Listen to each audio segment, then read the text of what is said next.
Berarti ini memang benar-benar pengalaman real, nyata berarti ya? Nyata ya. Nah Kang, itu boleh diceritakan nggak kenapa Kang bisa melakukan ritual pesugihan? Awalnya itu waktu keluar sekolah, Mm-mm. kan saya itu ditinggal bapak, Mm-mm. terus saya hidup sama mama waktu itu kan, Mm-mm. ijazah juga ditahan di sekolah. Mm-mm. Jadi waktu itu sempat bingung juga nyari kerja, ketambah waktu itu tuh zaman corona, zaman covid Oh ya. mm. Ekonomi benar-benar susah lah buat rokok, jajan juga waktu itu Mm-mm. susah. Pada akhirnya setelah beres covid, saya kerja berangkat ke Bandung Mm-mm. di daerah Sudipage. Mm-mm. Selama 1 tahun saya di sana kerja, banyak mendapatkan kenalan juga. Setelah punya uang, akhirnya yang niatan saya dulu ingin berkunjung ke tempat seperti itu, Mm-mm. akhirnya setelah punya uang saya berangkatlah Mm. waktu itu ke daerah Sukabumi, sekitar 1 kilo lebih kita berjalan. Akhirnya sampailah di sebuah gubuk kumuh. Mm. Atapnya itu dari apa, daun daun kelapa lah. Pada saat itu kita melakukan ritual. Saya ditanya nama asli, ditanya hari lahir. Angin mulai bergemuruh tuh, suara apa, ombak Mm-mm. mulai keras. Mm-mm. Malam kedua saya ritual lagi, karena katanya 3 kali, harus dicoba 3 kali. Mm-mm. Nah keduanya lah datang tuh Kang, tok tok tok. Saya kaget, nah siapa dari, tadi kan saya gak buka pintu depan. Mm-mm. Saya buka, ternyata iya itu sosok perempuan. Dia bilang kayak gini, "Abi Kang, istri Akang," gitu. Dia itu saya gandeng ke kasur. Mm-mm. Dia duluan Kang yang agresif, dia langsung mengindurin saya nih kayak gini. Mm-mm. Karena kata si abahnya ngomong gini, kalau dia datang kamu jangan langsung kasih katanya, Mm. kamu minta dulu katanya. Nah di sana saya minta dulu, saya bilang saya nggak mau gini gitu. Mm-mm. Saya maunya uang gitu kan. Mm-mm. Saya maunya uang, saya maunya kebahagiaan gitu. Terus dia bilang, "Akang pengen uang berapa?" gitu. Tuh saya lihat itu kan di tas itu, ternyata pas saya buka itu uang Kang. Oh, udah dikasih berarti waktu Ya itu? udah dikasih lihat, jadinya saya pegang juga. Mm-mm. Uangnya itu di karet, pakai karet sekitar, kalau diperkirakan lah 6 gepok tuh ya 600 juta lah kira-kira. Bismillahirrahmanirrahim. Assalamualaikum warahmatullahi wabarakatuh. Sampurasun. Bertemu lagi bersama saya di Jejak Mistis. Nah oke teman-teman, di video kali ini saya akan mendatangi salah seorang Kang Asep ya, yang dulunya pernah melakukan banyak sekali ritual-ritual pesugihan.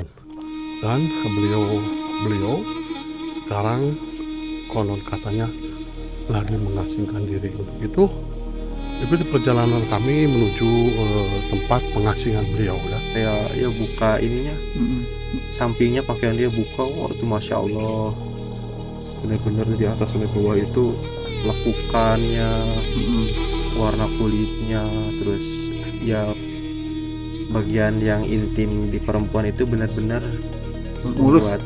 membuat laki-laki mana sih yang nggak tergoda gitu dengan kecantikan. Dia malah mau di atas Kang, jadi saya di bawah. Pas kita mau bercumbu ya, ciuman gitu, kagetnya itu ini, Oh, bercabang. bercabang kayak lidah kadal atau ular gitu. Jadi sekelilingnya ini benar-benar kampung mati. Ada beberapa rumah, 1, 2, 3, 4. Ini nggak ada penghuninya teman-teman. Kampung ini mati, nggak ada penghuninya. Di sini tuh banyak sekali rumah, namun rumah tersebut kosong semua teman-teman. Ini juga rumah, tapi nggak ada penghuninya, kosong sama sekali. Dan menurut tadi tetangganya, bahwasanya beliau itu lagi mengasingkan diri di kampung mati ini teman-teman. Kita berjalan dari sana dan sempat menyimpan kendaraan dulu dari sana, karena ke sini memang jalannya nggak bisa bawa kendaraan. Jadi sekelilingnya ini benar-benar kampung mati. Ada beberapa rumah, 1, 2, 3, 4. Ini nggak ada penghuninya teman-teman. Kampung ini mati, nggak ada penghuninya. Dan sudah terlihat ya tadi menurut informasi penghuni di sana. Kita langsung aja temui sang narasumber ya. Kelihatannya lagi cocok tanam ya di sini. Ada ubi-ubian, ada cabai. Ini tuh.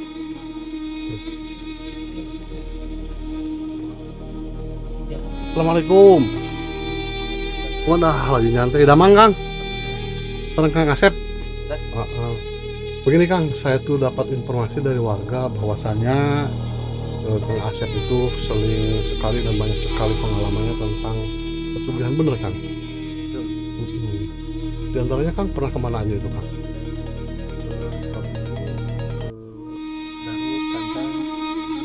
Lumayan jauh ya. Oke deh, kalau begitu saya ingin ngobrol-ngobrol lebih jauh sama Kang, boleh Kang? Boleh. Dan kami juga nggak sendiri ya, masih ada teman kami dari belakang. Sebelum kita lanjut ngobrol-ngobrol, izinkan kami istirahat sebentar Kang ya. Oke, Kang udah. Oke teman-teman, kami sudah diberi izin sama Kang Asep untuk ngobrol-ngobrol lebih dalam bersama Kang Asep. Jadi kami istirahat sebentar sambil nunggu teman saya dari belakang.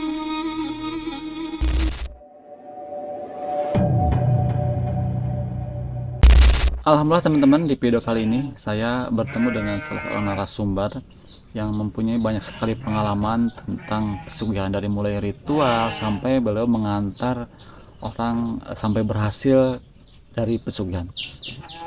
Sebelumnya saya pengen nanya kabar dulu. Akang gimana kabarnya?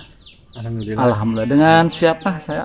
Dengan Kang Asep. Oh, Kang Asep ya. Mohon maaf. Jadi Kang Asep ini banyak sekali dari mulai ritual, jadi tahu banget berarti ya. Iya. Nah, Kang ini kan secara dari usia Kang kan masih muda dan belum menikah juga berarti ya? Belum menikah. Berarti ini memang benar-benar pengalaman real, nyata berarti ya? Nyata, iya. Nah, Kang itu boleh diceritakan nggak kenapa Kang bisa melakukan ritual pesugihan tapi pada akhirnya Akang itu mengalami kegagalan? Mungkin biar teman-teman yang lihat juga mendalami cerita Akang, bisa Akang dari awal sampai akhir ceritakan. Jadi awalnya itu waktu keluar sekolah, kan saya itu ditinggal bapak. Terus saya hidup sama mama waktu itu kan. Ijazah juga ditahan di sekolah. Jadi waktu itu sempat bingung juga nyari kerja. Ketambah waktu itu tuh zaman corona, zaman covid. Oh iya. Ekonomi benar-benar susah buat rokok, jajan juga waktu itu susah. Betul, frustasi mungkin intinya. Banyak pikiran. Nah dari sana memang dari keluarga saya memang orang yang percaya dengan spiritual. Sempat ada kepikiran ke sana, cuman pada saat itu belum melakukan karena saya belum kerja. Pada akhirnya setelah beres covid, saya kerja berangkat ke Bandung, di daerah Gedebage. Selama 1 tahun saya di sana kerja, banyak mendapatkan kenalan juga. Setelah punya uang, akhirnya yang niatan saya dulu ingin berkunjung ke tempat seperti itu, akhirnya setelah punya uang saya berangkatlah waktu itu ke daerah Sukabumi, di daerah Jampang. Saya berangkat sendirian, naik motor sekitar jam 3 subuh hari Sabtu, kalau nggak salah hari Sabtu. Saya bawa uang sekitar 1,5 juta waktu itu. Itu emang udah niat banget berarti Ya, kerja cari modal buat pesugihan. Itu karena ada uang aja. Oh, karena ada uang. Ada uang. Nah, dari sana saya muter-muter di Jampang, ya, tanya-tanya sama orang, sampailah ada yang nganterin waktu saya istirahat sholat duhur. Ada yang nganterin bapak-bapak penjual madu, katanya sekitaran sana, dia tahu. Dianterin lah, motor saya disimpan di masjid.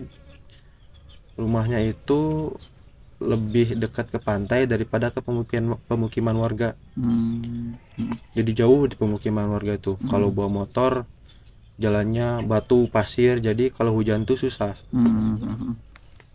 Sekitar 1 kilo lebih kita berjalan, akhirnya sampailah di sebuah gubuk kumuh. Atapnya itu dari apa, daun kelapa lah, dari bilik juga. Dari sana si akang yang nganter saya itu pulang. Nah, saya ngobrol lah sama si abah itu. Si abahnya tinggal sendiri. Itu juru kuncen berarti mungkin. Ya mungkin juru kuncen. Dari rumahnya saja udah kedengeran ini suara ombak gitu, gemuruh ombak. Jadi benar-benar dekat ke pantai. Di sana ada 2 gubuk, rumah si abahnya satu lagi mungkin untuk tamu. Nah, saya ngobrol di rumahnya waktu itu. Biasa saya dikasih kopi, terus umbi-umbian. Di sana si abahnya nanya, ada tujuan apa ke sini gitu. Saya menceritakanlah keluh kesah saya, hidup saya perih gini-gini. Terus kata si abahnya, ya udah, kamu udah yakin gitu. Saya yakin, Bah. Kalau dari usia kamu masih muda, sebenarnya masih panjang lengkah lah gitu. Jadi dikasih arahan dulu. Iya, mungkin. dikasih arahan dulu karena mungkin saya masih muda ya. Tapi karena saya udah yakin, pada saat itu sekitar jam 2-an saya disuruh beli persyaratan di sana. Saya jalan lagi lah ke masjid itu yang motor saya diparkirin. Disuruh waktu itu totalnya itu 500.000. Beli persyaratan Iya, sesajen mungkin iya, ya. biasa kelapa muda, rujakan, nasi uduk, ikan mas, terus bakak ayam gitulah di sana tuh. Kebetulan ada juga tempatnya, mungkin ya karena daerah sana memang ada tempat seperti itu. Jadi di sebelum pasar tuh ada tempat rampe. Saya beli di sana. Oh, udah disediain berarti. Ada toko rampe. Khusus yang jual gitu ya. Iya, ada yang jual. Setelah beli, saya sekitar asar, saya sholat dulu di masjid yang motor saya nyimpan. Motor saya simpan di sana. Nah, saya bawa lah ke sana 2 kresek gede. Habis bawa ke sana, kata si abahnya, udah simpen aja dulu, kamu istirahat dulu. Di sana saya tidur, dibangunin jam habis isya sekitar jam 7:30 malam. Katanya nanti kamu jam 10 kamu harus mandi dulu. Waktu itu saya dimandiin sama si abahnya itu di pinggir pantai. Kebetulan ada ini, Kang, ada sungai 2 gini, nyagak yang langsung mengarah ke pantai. Jadi saya tuh mandinya tuh di tengah-tengah di antara cagakan sungai. Jadi kata si abah tuh di cai gunting bahasa Sundanya. Saya dimandiin di sana. Kata si abahnya, kalau udah mandi kamu jangan lihat lagi ke belakang gitu. Saya penasaran dong, kenapa? Udah kamu nurut aja, jangan banyak nanya kalau mau gitu. Akhirnya emang merinding pada waktu itu ya, karena pertama kali habis mandi saya benar-benar gak lihat ke belakang, habis pakai sarung. Tapi pada saat mandi malam apa siang? Malam, Oh, jam malam. 10 malam. Habis saya beli sesajen. Nah, kita kembalilah ke tempat si abah di sana. Nanti malam jam 12:30 jam 12 kita mulai ritual. Siap, Bah? Kamu siap? Terus saya gitu. Singkat waktu saya di sana nggak tidur. Karena gak ada sinyal juga, kita akhirnya ngobrol lah sama si abah, berbagi cerita. Pas sudah jam 12 saya diajak masuk ke ruangan khususnya si abah. Di sana ada banyak barang lah, ada keris, pusaka, batu, ada foto orang-orang juga yang mungkin si abahnya juga memang katanya bisa melet orang gitu. Ya, pada saat itu kita melakukan ritual. Saya ditanya nama asli, ditanya hari lahir, terus pada saat itu saya diminta foto juga. saya kasih lah foto saya. Mm-mm. Sekitar setengah jam lah di sana. Hmm.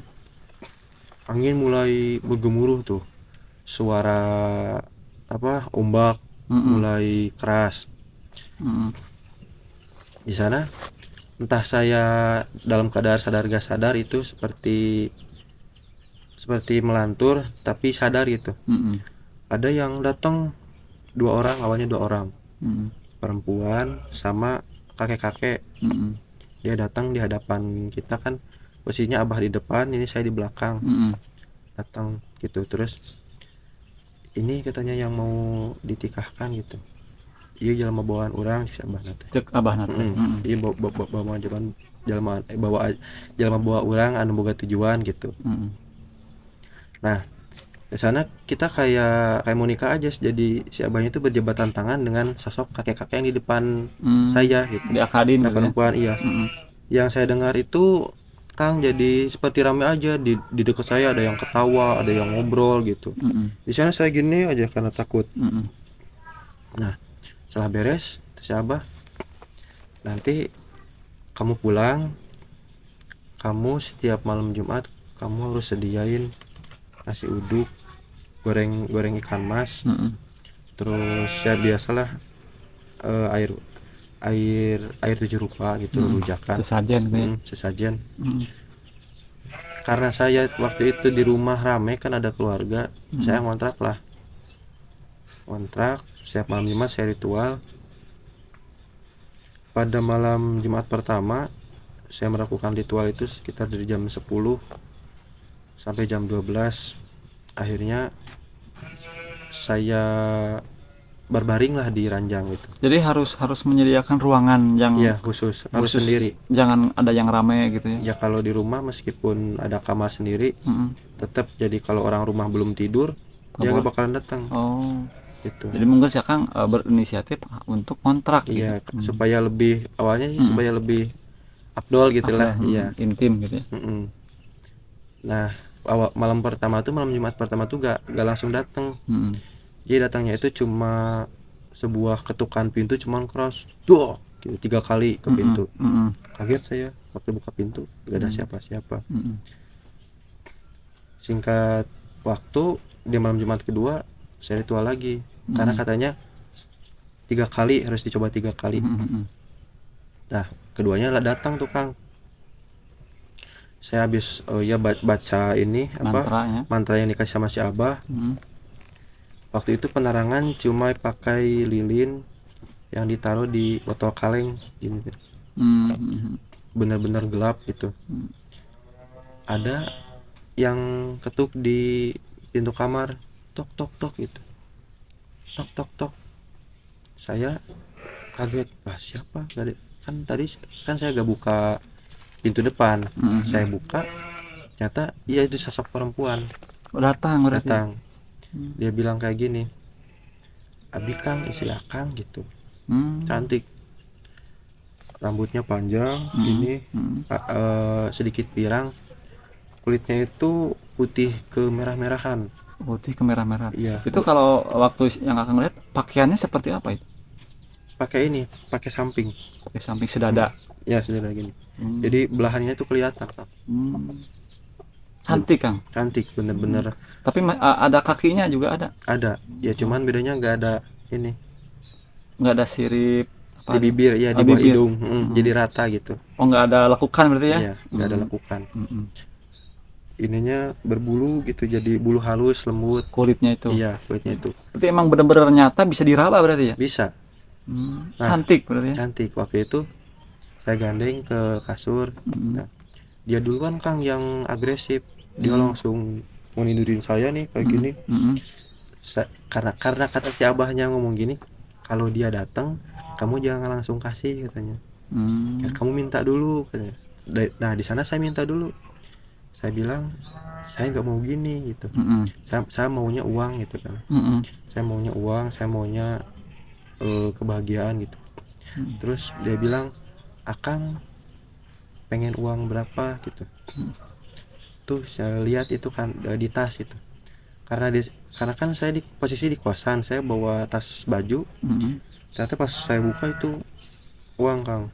Oh, udah dikasih berarti waktu Ya udah dikasih lihat, jadinya saya pegang juga. Uangnya itu di karet, pakai karet sekitar, kalau diperkirakan lah 6 gepok tuh ya 600 juta lah kira-kira. Berarti pada waktu Akang ditidurin sama wanita cantik tersebut, Akang bilang pengen uang, langsung dikasih, Ya ditunjukin dikasih gitu. dulu, ditunjukin dulu gitu. Katanya ya kata si abahnya kalau melayanin dulu, habis dilayanin uang itu bakal bisa diambil gitu kan. Waktu itu saya gak ambil, cuma meraba doang di dalam tas. Nah habis itu saya dong langsung tergiur di sana, wah saya kaya, ini bahagia, benar bahagia. Langsung di sana saya juga agresif, saya ya buka ininya, sampingnya pakaian dia buka, wah itu masya Allah, bener-bener dari atas sampai bawah itu lekukannya, warna kulitnya, terus ya bagian yang intim di perempuan itu benar-benar Mulus. membuat laki-laki mana sih yang gak tergoda gitu dengan kecantikannya. Nah Bersih gitu ya. bersih, benar-benar. Ketambahkan cahaya cuma pakai lilin jadi kelihatan kuning langsat gitu ah. Habis itu dia malah mau di atas, Kang. Jadi saya di bawah. Pas kita mau bercumbu ya, ciuman gitu. Kagetnya itu lidah dia tuh gini, bercabang kayak lidah kadal atau ular gitu, Kang. Oh. Iya. Jadi pas Akang mau ciuman, lidahnya keluar. Iya. Jadi kan kita tuh mau cium lidah gitu kan. Kayak berhubungan biasa. Lidahnya tuh kayak gitu, Kang. Ngagak. Saya di sana kaget. Nah, pantangannya itu saya lupa, kata si Abah jangan mengucapkan lafaz Quran atau lafaz Allah gitu. Di sana saya mengucapkan gini, astagfirullah, kaget gitu kan. Tiba-tiba di sana plus udah hilang semuanya. Oh, si wanita cantik tiba-tiba hilang juga. Iya. Uangnya? Uang juga hilang, saya cek di kantong hilang. Di sana saya melamun ya. Uang saya udah habis pada waktu itu. Terus gak jadi. Saya di sana sempat frustasi juga, nyalahin diri sendiri kenapa saya baca baca pantangan itu gitu. Kalau enggak mungkin ya sekarang saya udah kaya gitu kan. Di sana saya coba lagi dong ke si abahnya lagi. Sekitar lewat 2 bulan saya ke sana lagi. Saya ceritain lah, Mbah saya gini-gini. Si abahnya marah. Wah ya iyalah cenah. Pakai bahasa Sunda kasar tapi. Maneh mah tuh bener cenah, cek aing gitu-gitu. Diusir di sana. Jadi kata abahnya tuh kalau bahasa Indonesia, udah kamu pulang, jangan kesini lagi katanya gitu. Kamu jangan kesini lagi, jangan bawa orang kesini. Pokoknya saya udah kecewa sakap sama kamu gitu. Jadi mungkin pada intinya siapanya juga mungkin kena imbas mungkin. Ya mungkin kena imbasnya karena kesalahan saya, mungkin si abah juga kena imbasnya. Soalnya si abahnya juga seperti ini, si kulitnya itu seperti yang gatal cacar gitu, Kang. Oh. Iya. Mungkin entah sosok itunya marah ke si abahnya, entah orang tua si istrinya yang marah gitu ya. Karena si abah kan menjadi wali saya tuh. Mungkin marah jadi seperti yang cacar nih sini. Oh, efeknya tuh. Iya. Tapi kalau kasih Akang sendiri ada efek? Saya enggak. Saya enggak. Nah, itu kan pas waktu si gadis cantik nyamperin Akang itu ada misalkan ada bau-bau amis kayak gitu enggak atau biasa? Wangi kembang melati. Wangi. Pada saat Akang nanya-nanya kan kuncian kan yang namanya nikah sama Ipri, ya kan Ipri berarti ya? Iya. Nanya nggak ada tumalnya atau misalkan yang harus di store-nya apa kayak gitu? Saya nanya dulu. Gimana katanya? Kata si Abah, jadi nanti kamu bakal saya nikahkan gitu dengan salah satu ya penghuni di pantai ini gitu ya. Salah satu penghuni, kalau bisa dibilang dayang ya gitulah. Tapi nggak ada tumbal kan, Mbah, nggak ada gitu. Nggak ada istilahnya kontrak umur, enggak katanya gitu. Kamu cukup melayani dia gitu, melayani nafsu dia seminggu sekali setiap malam Jumat gitu. Berapa kali tuh, Mbah? Ya sampai kira-kira jam 3 lah, setengah 3 gitu. Semalaman kita harus bercumbu berarti ya? Harus tidur bareng. Berarti uang itu dia yang bawa sendiri berarti. Mm-mm. Berarti kalau misalkan si Akang berhasil, kan tadi uang udah ditunjukin, berarti Iya. si uang itu udah jadi hak milik. Iya. Kalau kalau misalnya nih kita beres bercumbu, beres melakukan itu, Mm-mm. terus dia tuh gak bakalan pergi dulu Kang. Dia nemenin kita tidur dulu Sampai kita tidur. sampai kita tidur, habis kita bangun misalnya subuh. Nah, uang itu baru kita bisa ambil. Kita gak bakalan tahu dia pulang kemana. Dan pantranga itu selain jangan membaca ayat Quran atau ayat Allah, kita itu jangan nanyain asal dia dari mana. Oh. Misalkan kita nih saya udah jadi kaya, udah lama, misalkan saya nih penasaran, kamu dari mana asalnya, Atau jangan pulang gitu. kemana gitu. Iya, atau kamu pulang kemana, nanti takutnya kita mau dibawa ke alam dia kan. Oh. Jadi itu jangan ngomel itu aja gitu. Jangan, udah. Jadi kita cukup ngelakuin itu aja gitu. Ya, maksudnya yang jadi pertanyaan kan yang namanya mungkin itu hubungan intim ya. Kan mungkin nantinya punya anak, itu gimana, nyampe ke sana nggak nanyainnya? Iya. Nah, jadi kalau kalau punya anak, kalau anaknya berbentuk manusia, jadi maksudnya ngikutin ke saya, wujud saya manusia, anaknya akan cacat. Anak itu akan Iya, cacat. cacat atau gila. Oh. Kalau anaknya berbentuk jin seperti ibunya, nanti kita ini kalau anaknya nikah kita harus ikut ke alamnya. Kalau anak kita nikah, mau anaknya cewek atau cowok, kalau anaknya nikah kita harus jadi wali, harus ikut. Hidup di sana. Nemenin anaknya. Kalau punya anak, terkecuali kalau ngeluarinya di luar bisa itu. Oh, main kita ngelola di luar. Di luar. Apa dia nggak marah? Enggak masalah.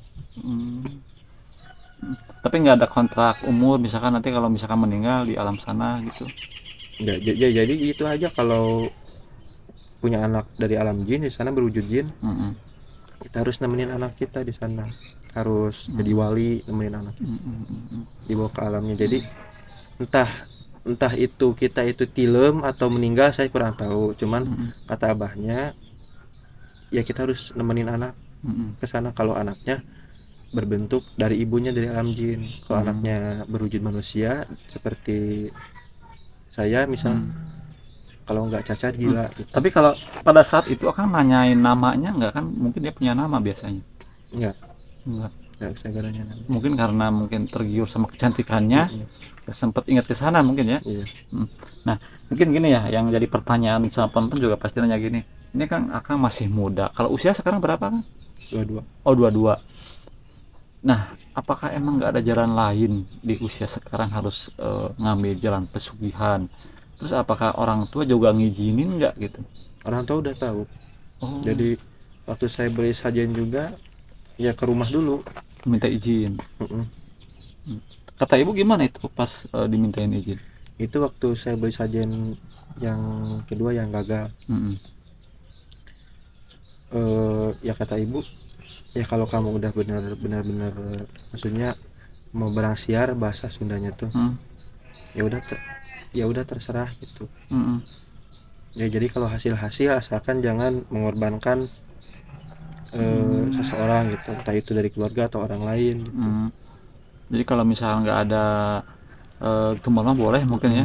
Ya kan, kebetulan keluarga kita juga dari orang yang percaya dengan spiritual itu. Jadi misal mau usaha laris dulu juga kan, waktu bapak masih sama saya barang siar gitu, misalkan mau usaha laris tuh kesini gitu kan, harus nguburin bambu kuning di tempat pengusahaan gitu, harus ngerendemin anduk di sebuah talaga atau sumur gitu kan. Saya tahu dari dulu. Oh, berarti emang mohon maaf sekali, berarti emang keluarga Akang mah emang bener-bener hal-hal kayak gini teh udah lumrah berarti ya. Iya. Soal masalah susuk gitu kan, susuk juga iya. Berarti Akang sekarang pakai susuk? Kalau saya enggak. Oh, tapi keluarga ada yang disusuk? Dulu ada, kalau sekarang udah dicabutin. Oh. Nah, itu kan mungkin pas Akang gagal ya karena mengucapkan istighfar. Berarti pada saat itu Akang frustasi dan mencoba kembali lagi ke si Abah dengan harapan bisa lagi. Tapi ternyata tidak. Bisa. Nah, pada saat itu Akang apakah masih lanjut mencari pesugihan? Apa udah nyerah? Lanjut. Masih banyak lagi pengalamannya? Lanjut. Ada 2 lagi. Ada 2 lagi. Nah, mungkin teman-teman Saya sempat nganter juga Kang, ngantar. nganter orangnya itu jadi itu. Jadi kaya sampai saat ini. Iya, Mm. sampai saat ini. Ya udah teman-teman, mungkin nanti kita akan lanjut di video selanjutnya karena mungkin takut ini ceritanya beda judul ya. Nanti di video selanjutnya, jadi teman-teman harap simak lagi video selanjutnya karena Kang Asep ini nggak sekali berarti ya. Enggak. Berarti Nggak sekali. karena mungkin ingin berhasil sampai mencoba ke berbagai tempat. Benar. Dan sampai yang Akang juga ngantar dan yang diantar berhasil. Ada buktinya yang Oh. ini minyak melati asli. Mm-mm. Ini ya waktu saya melakukan ritual kan harus ada dupa ya. Mm-mm. Oh itu yang dulu waktu syarat dibeli itu. Iya, tinggal sisa ini. Oh. Ini kan istilahnya barang yang gak bakalan busuk lah. Oh. Itu kan kalau nasi uduk atau air itu kan bau. Nah, ini yang Oh ini awet. berarti syarat ini yang dulu Akang pernah beli Dikasih. Oh, dikasih Kalau ini, sama kalau siapa? minyak melati dikasihin. sama si Abah. Kalau ini beli. Oh. Minyak melati mah ini khusus asli dikasih. Ini Kang, khasiatnya tuh misalnya kalau kita ingin orang itu tertarik misalkan, yang gini nih, oleskan ke sini, baca nama dia, tanya nama asli dia. Udah gitu aja. Terus ada mantra lagi, beda lagi. Oh. Kan ini kan udah punya Akang ya, ada kalau misalkan saya minta itu kan mungkin beda lagi. Beda lagi kan, ini udah Diijazahin diijazahin mungkin saya istilahnya. gitu. Jadi Punya khasiatnya aku. seperti itu lah mungkin seperti. Ya oke teman-teman, ini karena menarik sekali ya pengalaman Akang Asep ini. Jadi tunggu di video selanjutnya. Mungkin di video ini kita pamit dulu. Wassalamualaikum warahmatullahi wabarakatuh.